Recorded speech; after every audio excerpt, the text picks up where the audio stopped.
Welcome to the Appalachian Heritage Woodshop, woodworking with an Appalachian flair.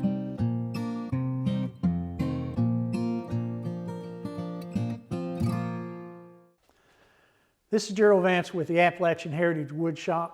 Recently, I've had a couple woodworkers contact me and they ask, what do you do with your scrap wood? What do you do with your waste wood? How do you determine what to keep and what to get rid of? Over the years, I have developed a 5-point system which helps me determine what to keep, what to get rid of it, and how to dispose of it. Before I go over this 5-point system, let me show you the difference between waste wood and scrap wood. I've got a couple examples. Let me show you. Okay, what is the difference between waste wood and scrap wood? It's really very simple. Scrap wood is wood that's left over after you've completed a project or a task and you have use of that wood in the future. Waste wood is wood that's left over from a project or a task and you have no use of that wood in the future. Now, the difference is in your perspective. And by that I mean there are a lot of different kinds of woodworking. If you do predominantly lathe work, then you will look at wood differently than someone that does inlay work. Now, I've got a couple of examples here to show you. This is some very, very thin holly, and this is what I use for inlay work when I do a federal style table. Now, a lot of people would look at this little piece of wood and call it waste and dispose of it. But to me, that's very valuable scrap, and I'll keep it for the next federal table that I make and reuse it. Here is another example. This is a piece of cherry, and as you can see, this was a vanity top.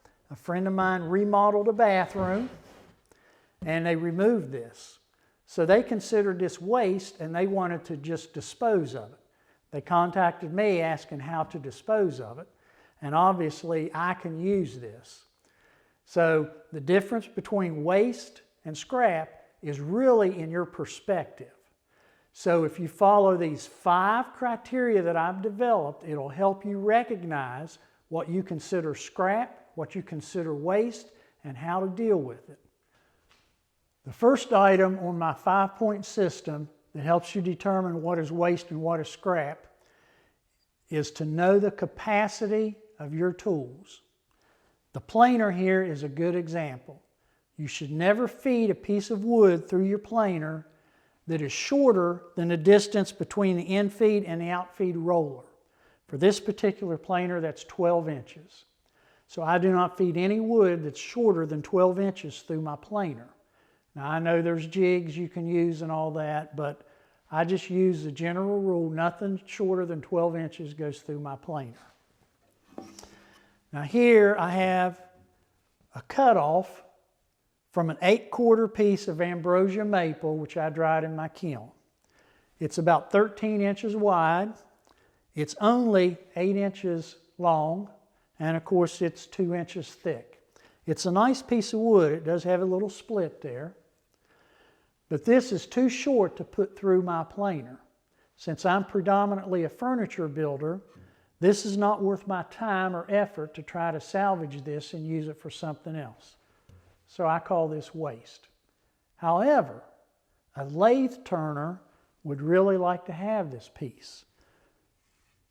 This half here is about 6 inches wide, 8 inches long, nice ambrosia maple with some nice grain in it, 2 inches thick. They can turn something nice on the lathe with this right here. So that'll give you an idea of the different perspective on what is waste and what is scrap. But the first point you need to know is the capacity of your tools. Not just your planer, but you also need to know what's the maximum resaw capacity on your bandsaw. What's the maximum depth you can cut on your table saw? What's the maximum you can cross cut?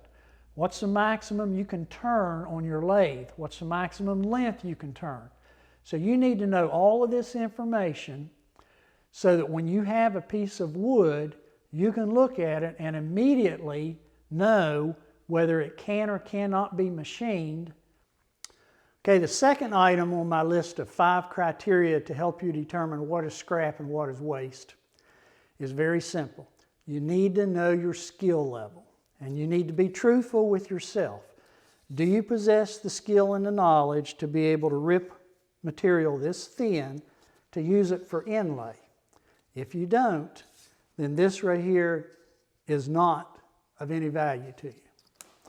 Do you have the skill to take a piece of rough lumber like this and put it on the lathe and turn something useful out of it?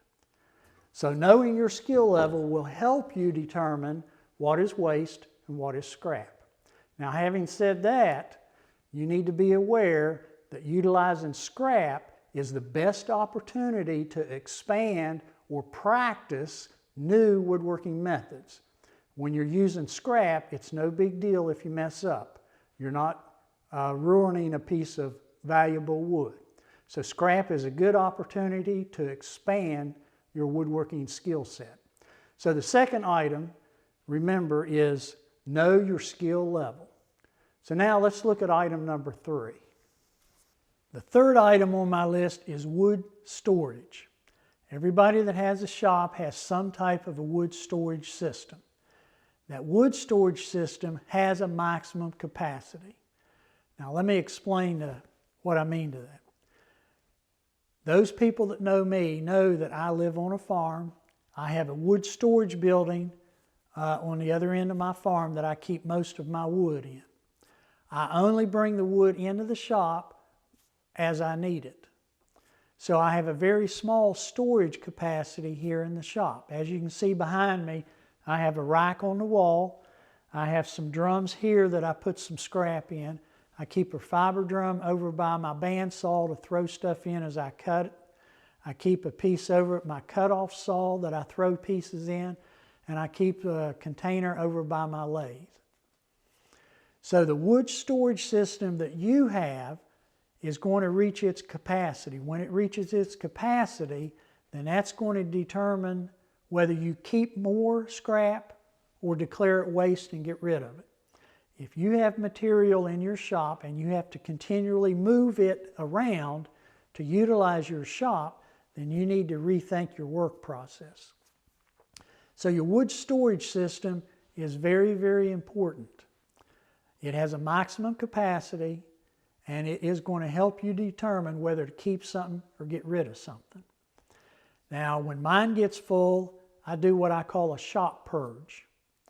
I'll take empty feed bags and I'll go through and purge out material that I do not want, throw it into bags, and then I distribute that.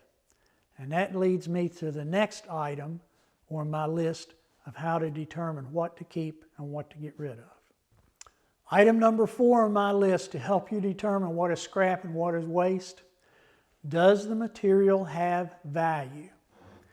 Now here is a good example. This is a piece of burl that was cut off from a project I did last year where I had a large chunk of burl. This burl has already been stabilized. It's very nice grain, nice solid. This would make a great handle for a knife or a handle for a pistol, or it could be turned on the lathe. So this has value. And remember the piece of ambrosia maple?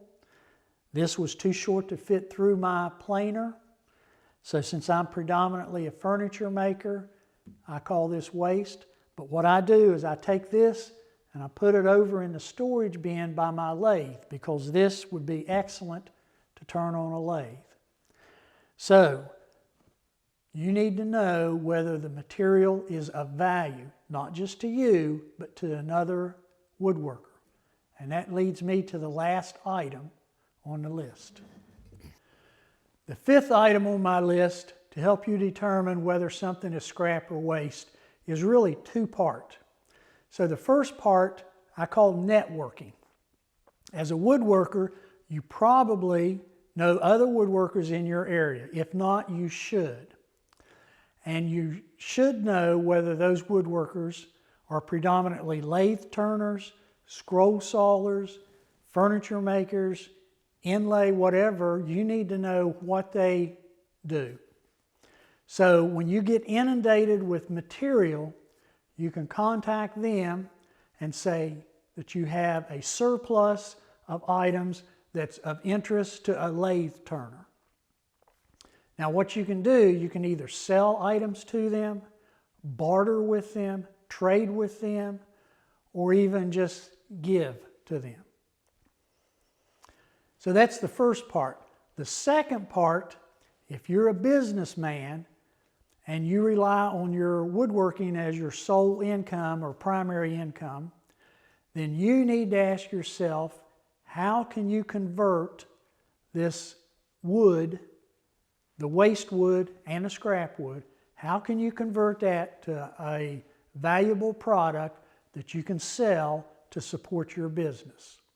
So instead of networking and giving or bartering the material away, you need to take the time and think, how can you use the scrap and waste as a resource to keep your business alive and growing? I hope this 5 criteria system that I've developed to help me handle waste and scrap has helped you. Let's review what those 5 are. 1, know the capacity of your tools. 2, know your skill level. 3, know your wood storage system. 4, know if the wood is of value or not. And 5, you need to be able to network, or you need to be able to convert that to a valuable product to grow your business. Now in my area, there are a lot of woodworkers and they handle scrap or waste in a different way. Some of them accumulate it until the end of the year and then they donate it to a local nonprofit woodworking organization and they get the tax write-off. I know some people like to cook out over a campfire, so they love having kiln-dried wood as kindling to build up some hot coals to be able to cook. There are people that like to smoke meats, so they really like having apple or cherry wood, and kiln-dried is great for them. So if there's any in your area, you need to be aware of that. There are also people that collect wood. So if you happen to have an unusual species like persimmon or sassafras or something like that, then they may be interested in that.